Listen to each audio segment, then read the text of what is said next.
जय हिंद बच्चों। तो आज का टॉपिक है सेपरेशन ऑफ पावर।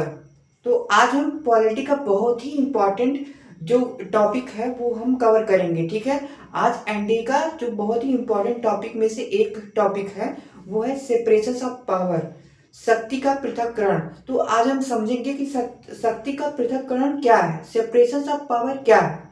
तो आइए आज हम समझते हैं कि एनडीए में जो ये प्रश्न आता है कि सेपरेशन ऑफ पावर क्या है, तो हम समझते हैं कि सेपरेशन ऑफ पावर क्या है। ठीक है, तो आइए समझते हैं सेपरेशन ऑफ पावर।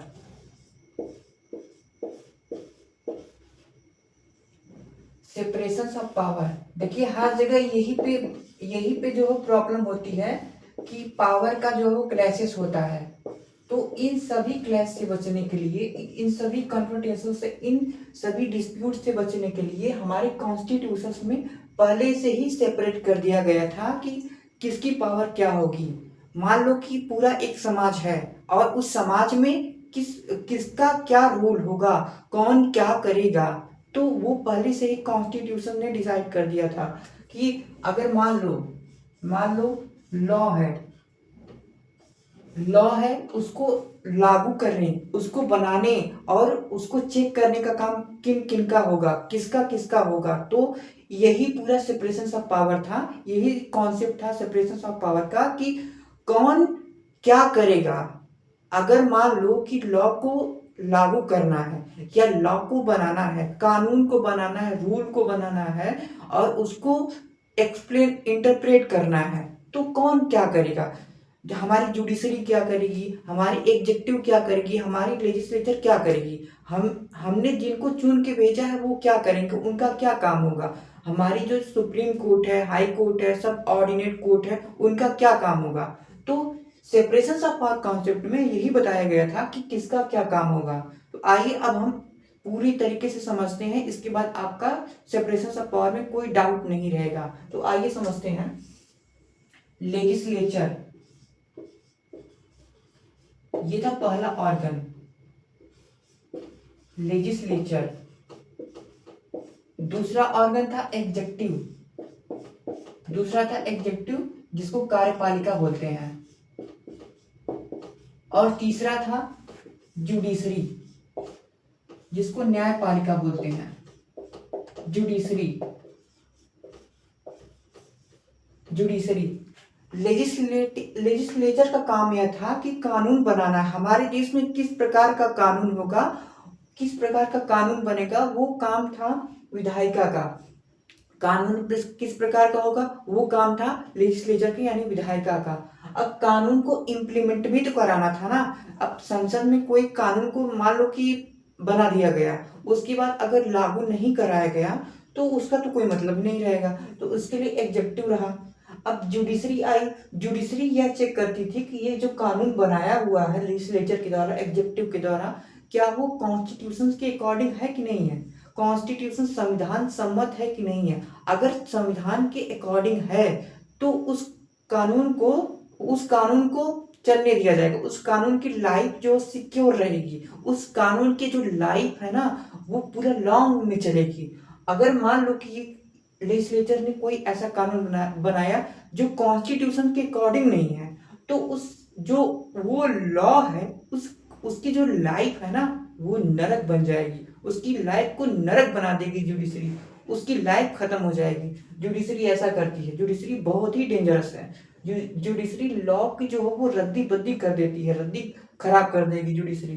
तो जुडिशरी का काम आप समझ गए होंगे, लॉ को चेक करना कि वो कॉन्स्टिट्यूशन के अकॉर्डिंग है कि नहीं है। ठीक है, अब हम तो ये समझ गए कि सेपरेशन ऑफ पावर में ये पूरा यही मामला है कि लेजिस्लेचर एक हो गया, एक एक एग्जेक्टिव हो गया और तीसरा जो जुडिशरी हो गया। ठीक है, तीन ऑर्गन है, कॉन्स्टिट्यूशन ने क्रिएट किया था तीन ऑर्गन को कि किसी देश में किस प्रकार की शासन व्यवस्था चलेगी। इसके लिए थ्री ऑर्गन को मैं क्रिएट कर रहा हूं। तो कॉन्स्टिट्यूशन ने थ्री ऑर्गन क्रिएट किया जिसके माध्यम से देश की शासन व्यवस्था को चलाया जाता है, जिसके माध्यम से वेलफेयर स्टेट बना, जिसके माध्यम से देश के लोगों का सामाजिक कल्याण हो सके, देश के लोगों का कल्याण हो सके। उसके लिए कॉन्स्टिट्यूशन ने थ्री ऑर्गन बनाए थे। अब थ्री ऑर्गन बना तो दिए, लेजिस्लेचर बना दिए, एग्जीक्यूटिव बना दिए, जुडिशरी बना दिए, ठीक। अब तीनों का जो दायित्व है वो अलग अलग है, ठीक है। लेकिन दिक्कत यहाँ पे ये आई कि चलो ठीक है, लेजिस्लेचर का काम लॉ मेकिंग है, एग्जीक्यूटिव का काम लॉ इम्प्लीमेंटिंग है, जुडिशरी का काम चेक करना है। लेकिन मान लो कि अगर ये अपने जो कार्य क्षेत्र है, काम का जो दुरुपयोग करने लगे, तो ये भी तो इंसान ही है ना, यहाँ पे बैठे हुए जो हैं। अगर ये मान लो कि कोई भी कानून बना रहे हैं जो सामाजिक कल्याण के लिए ना हो, मान लो एक तो हुआ व्यक्तिगत कल्याण, व्यक्तिगत व्यक्तिगत कल्याण हो गया, व्यक्तिगत कल्याण हो गया। दूसरा हो गया सामाजिक कल्याण, दूसरा हो गया सामाजिक कल्याण, सामाजिक सामाजिक कल्याण। तो इनका फोकस कहाँ पे रहेगा? जो लेजिस्लेचर है, जो हमारे जो संसद में बैठे हुए सांसद हैं, माननीय सांसद जी हैं, तो उनका जो उद्देश्य क्या है? उनका उद्देश्य यह रहना चाहिए कि उनका जो फोकस है वो सामाजिक कल्याण पे होना चाहिए, न कि अपने व्यक्तिगत कल्याण पे होना चाहिए। उनका फोकस अगर मान लो कि व्यक्तिगत कल्याण पे हो गया, तब क्या होगा? तब तो देश का नुकसान हो जाएगा। तो उस स्थिति में क्या करेगा?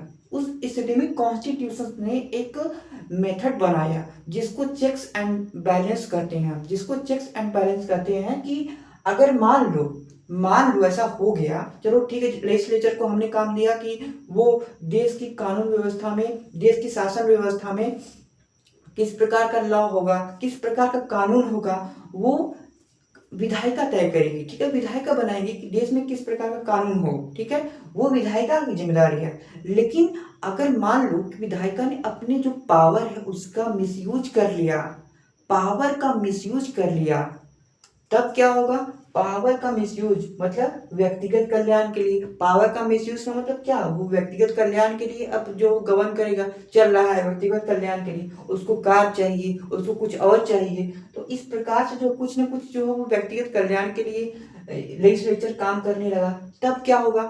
तब कॉन्स्टिट्यूशन ने बोला कि देखो, चिंता करने की जरूरत नहीं है, हम एक नया मेथड तैयार कर रहे हैं जिसका नाम है checks and balance, checks check and balance, check and balance. इससे क्या होगा?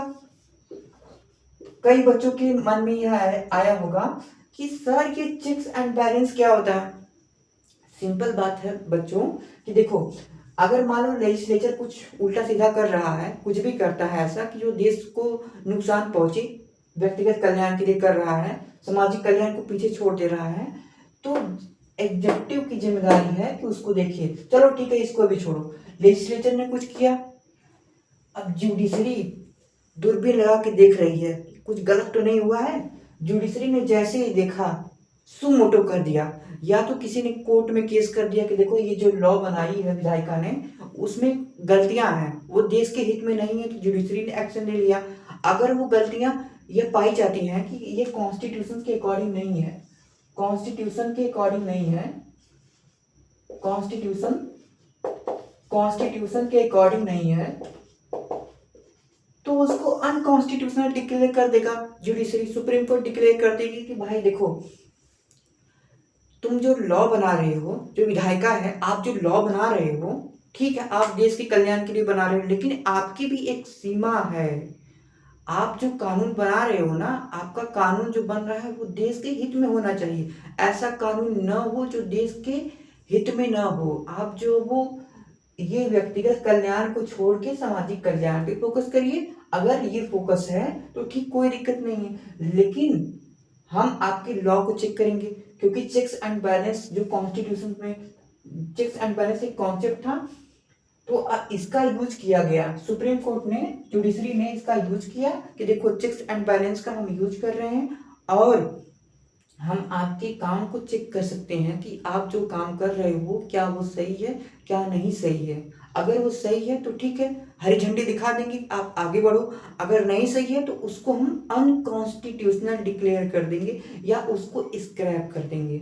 उसी प्रकार से ठीक ऐसा ही था, ठीक उल्टा था। दूसरा प्रश्न आया कि चलो ठीक है, लेजिस्लेचर पे तो बाउंडेशन लग गया, एग्जेक्टिव का क्या करेंगे? मान लो एग्जेक्टिव का दिमाग जो है वो सही से नहीं रहा, उनका जो फोकस हटने लगा सामाजिक कल्याण से, तब क्या करेंगे? तब लेजिस्लेचर भी है। एग्जेक्टिव ने जो अगर कुछ ऐसा किया उल्टा सीधा किया, जुडिशरी भी है। अच्छा, अब 2 क्वेश्चन तो हो गया था, लेकिन तीसरा क्वेश्चन ये आया कि चलो मान लो कि अगर लेजिस्लेचर ने गलती की तो उसको भी जो वो पनिशमेंट मिले। पनिशमेंट क्या, उसको डायरेक्शन, सही डायरेक्शन में लेके आना है, और क्या, कोई दिक्कत नहीं है। एग्जेक्टिव ने किया कुछ गलती तो उसको भी सही डायरेक्शन में लेके आ रही है जुडिशरी। मान लो कि जुडिशरी ने ही कुछ गलती कर दी तो क्या होगा? अब देखो, यहीं पे चेक्स एंड बैलेंस आता है। चेक्स एंड बैलेंस ये सबके लिए लागू होता है, लेजिस्लेचर के लिए, एग्जीक्यूटिव के लिए, जुडिशरी के लिए। जुडिशरी ने अगर कुछ ऐसा किया है जो जो उसके कार्य क्षेत्र से बाहर का हो, जुडिशरी का एक कार्य क्षेत्र है, उस कार्य क्षेत्र से वो बाहर का काम कर रही है, तो लेजिस्लेचर है वो यह देखेगा कि देखो, तुमने मेरे लिए बोला था कि मैं अपने क्षेत्र से बाहर जा रहा हूँ या कॉन्स्टिट्यूशन के अकॉर्डिंग काम नहीं कर रहा हूँ, तो अब बताओ कि अब आप क्या कर रहे हो? आप भी तो जो हो अपने सीमा क्षेत्र से बाहर जा रहे हो। तो लेजिस्लेचर भी जुडिशरी को चेक करता है और आवश्यकता पड़ने पर उसको उसको हाँ, उसको चेक करता है। तो चेक करने का, चेक एंड बैलेंस का काम यही होता है। लेजिस्लेचर भी चेक करता है जुडिशरी को कि जुडिशरी सही कर रहा है कि नहीं कर रहा है। अगर नहीं कर रहा है तो इम्पीचमेंट का भी प्रोसेस है लेजिस्लेचर में, जो वो इम्पीचमेंट भी होता है जजों का। ठीक है, तो आज की क्लास में बस इतना ही। तो बेसिकली आज हमने पढ़ा separation of power. Separation of power में कॉन्स्टिट्यूशन ने थ्री थ्री ऑर्गन को क्रिएट किया। थ्री ऑर्गन को जब क्रिएट किया तो थ्री ऑर्गन को जिम्मेदारियां दी गई। देखो, कॉन्स्टिट्यूशन जब बना तो कॉन्स्टिट्यूशन में थ्री ऑर्गन को बनाया गया, थ्री ऑर्गन को बनाया गया, और उन ऑर्गन को कुछ जिम्मेदारियां दी गई थी कि आपकी ये जिम्मेदारी है कि आप लॉ बनाओ, आप लॉ को इम्प्लीमेंट करो। आप देखो कि कहीं कुछ गलती तो नहीं हो रही ना समाज में। जो कॉन्स्टिट्यूशन था, कॉन्स्टिट्यूशन में कुछ प्रिंसिपल लिख दिए गए थे, देखो इन इन प्रिंसिपल पे चलना है। ठीक है, सबसे पहले ये प्रिंसिपल लिख दिया गया था कि देखो इन इन प्रिंसिपल पे चलना है। उसके बाद ऑर्गन क्रिएट किया गया था कि आप जो ऑर्गन हो वो उन प्रिंसिपल पे ही चलोगे, आप जो वो कुछ अलग से नहीं चलोगे। क्योंकि जो हमारा भारत देश है वहां पे कॉन्स्टिट्यूशन सुप्रीम है। तो कॉन्स्टिट्यूशन सुप्रीम है, तो आप जो तीनों ऑर्गन हो ना, आप मेरे से क्रिएट हुए हो, आपसे मैं क्रिएट नहीं हुई हूँ, आपसे मैं क्रिएट थोड़ी हुआ हूँ, आप मेरे से क्रिएट हुए हो। तो आप मेरे अकॉर्डिंग चलोगे। कॉन्स्टिट्यूशन इंडिया में सुप्रीम है।